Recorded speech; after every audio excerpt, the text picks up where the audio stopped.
ചോദ്യപേപ്പർ ചോർച്ച കേസിൽ MS സൊല്യൂഷൻ CEO ഷുഹൈബിന്റെ മുൻകൂർ ജാമ്യാപേക്ഷ നാളത്തേക്ക് മാറ്റി. സംഘടിത കുറ്റകൃത്യം എന്ന വകുപ്പ് കൂടി ക്രൈംബ്രാഞ്ച് ചേർത്തു. ചോദ്യപേപ്പർ പ്രതി പണം കൊടുത്തു വാങ്ങി എന്ന നിഗമനത്തിലാണ് ക്രൈംബ്രാഞ്ച്. ദിസ്ന സുരേഷ് ചേരുന്നുണ്ട്. ദിസ്ന, ഈ വാർത്തയുടെ കൂടുതൽ വിശദാംശങ്ങൾ.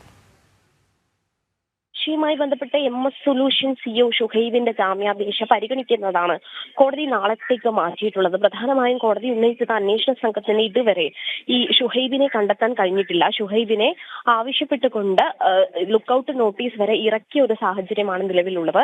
ഈ ഒരു സാഹചര്യത്തിൽ പോലും അന്വേഷണ സംഘത്തിന് ഷുഹൈബിലേക്ക് എത്തുവാൻ കഴിഞ്ഞിരുന്നില്ല. ഇതിനെതിരെ വലിയൊരു വിമർശനം തന്നെയാണ് കോടതിയുടെ ഭാഗത്തു നിന്ന് ഉണ്ടായത് എന്ന് തന്നെയാണ് നമുക്ക് അറിയാൻ കഴിഞ്ഞിട്ടുള്ളത്. എന്തായാലും കേസ് പരിഗണിക്കുന്നത്, അതായത് മുൻകൂർ ജാമ്യാപേക്ഷ പരിഗണിക്കുന്നത് നാളത്തേക്ക് മാറ്റിയതായാണ് ഇപ്പോൾ കോടതിയിൽ നിന്ന് നമുക്ക് അറിഞ്ഞിട്ടുള്ളത്. ഈ സംഭവവുമായി ബന്ധപ്പെട്ട് വലിയൊരു വിമർശനവും പുതിയ വകുപ്പുകളും ക്രൈംബ്രാഞ്ച് ചേർത്തിട്ടുണ്ട് എന്നത് തന്നെയാണ്. സംഘടിതമായ എന്നൊരു വകുപ്പ് കൂടിയാണ് ക്രൈംബ്രാഞ്ച് ഈ ചോദ്യപേപ്പർ ചോർച്ചയുമായി ബന്ധപ്പെട്ട കേസിൽ നിലവിൽ ചേർത്തിട്ടുള്ളത്. എന്തായാലും ഷുഹൈബിന്റെ ജാമ്യാപേക്ഷ നാളെ കോടതി പരിഗണിക്കും. ശരി.